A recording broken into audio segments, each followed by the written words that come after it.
दोस्तों, अगर आप लोगों को पैसे की आवश्यकता है और आप पर्सनल लोन लेने की सोच रहे हैं, तो अगर आप पर्सनल लोन लेना चाहते हैं तो दोस्तों आज आप लोगों को मैं बताऊंगा कि पर्सनल लोन कैसे ले सकते हैं, किस बैंक से ले सकते हैं, किस बैंक में कितना ब्याज पड़ेगा और इसके लिए एक्चुअल में कितना ब्याज पड़ सकता है पर्सनल लोन के लिए, और पर्सनल लोन लेने का जो प्रोसेस क्या होता है और इसके लिए क्या क्या रिक्वायरमेंट रहती है, क्या क्या डॉक्यूमेंट्स की आवश्यकता रहती है और कितना तक आपको पर्सनल लोन मिल सकता है।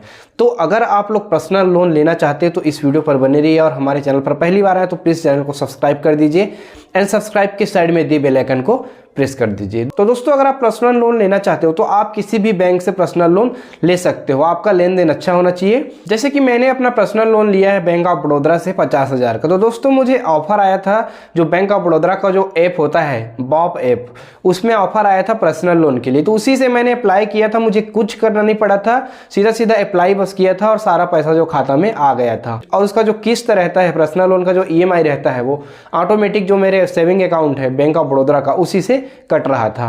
तो इस प्रकार से मैंने बैंक ऑफ बड़ौदा से पर्सनल लोन लिया था। तो आप भी अगर जिस भी बैंक में आपका खाता है उस बैंक से अगर आप पर्सनल लोन लेना चाहते हो तो आप सबसे पहले उस बैंक का, तो ना अगर उस बैंक का कोई ऐप है तो उसको इंस्टॉल कर लीजिए। अगर आपको उसमें दिखाता है पर्सनल लोन लेने के लिए कोई ऑप्शन दिखाता है आपको, तो वहीं से आप अप्लाई कर सकते हो।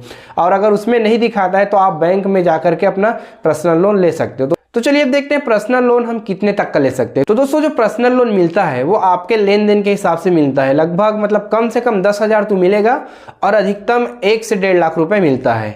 तो आपका जो लेन देन है उसके हिसाब से आपको मिलेगा। जैसे कि मुझे पर्सनल लोन के लिए 50,000 का ऑफर आया था तो मैंने 50,000 लिया था। इसी प्रकार से आप भी आपके बैंक में जाकर के आप वहाँ दिखवा सकते हो कि मुझे कितना का पर्सनल लोन मिल सकता है, ऐसे करके तो वहाँ पर आपको दिखा देगा। और उसका जो पर्सनल लोन होता है उसमें जो इंटरेस्ट रहता है 10 से 20% के बीच में रहता है। जैसे कि मुझे लगा था 16% लगा था। मुझे जो टोटल इंटरेस्ट लगा था वो 16% लगा था। पूरे जो 50,000 पर 16% का इंटरेस्ट लगा था।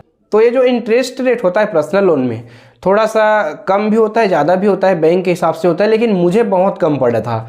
मुझे टोटल 50,000 मैंने लिया था, उसमें मात्र मैंने 7,000 रुपये का बस इंटरेस्ट दिया था 18 महीने का।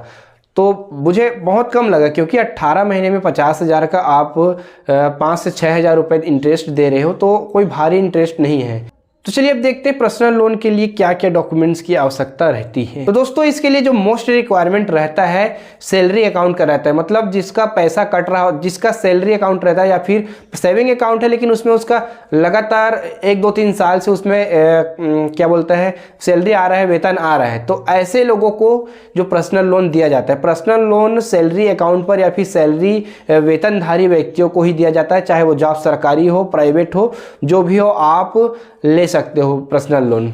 तो इसके लिए जो मोस्ट रिक्वायरमेंट रहता है पर्सनल लोन के लिए वही रहता है कि आप कहीं पर काम कर रहे हो और आपका जो पैसा वेतन कटता हो आपके खाते में, तो आप तब आपको पर्सनल लोन दिया जाता है। और कुछ कुछ बैंक में जो और कुछ कुछ कंडीशन होते हैं उसके हिसाब से भी दे दिया जाता है। मतलब आपके खाते में हर महीने में कुछ रकम जमा होना चाहिए, तो इस बिहाफ पर आपको पर्सनल लोन दिया जा सकता है। तो अलग अलग बैंक के लिए अलग अलग नियम होता है। तो इसके लिए सबसे पहले आपको आपके बैंक में ही जाना पड़ेगा, या तो फिर उस बैंक का जो ऐप होता है उस ऐप पर आप देख सकते हो कि इसमें पर्सनल लोन आपको मिल सकता है कि नहीं।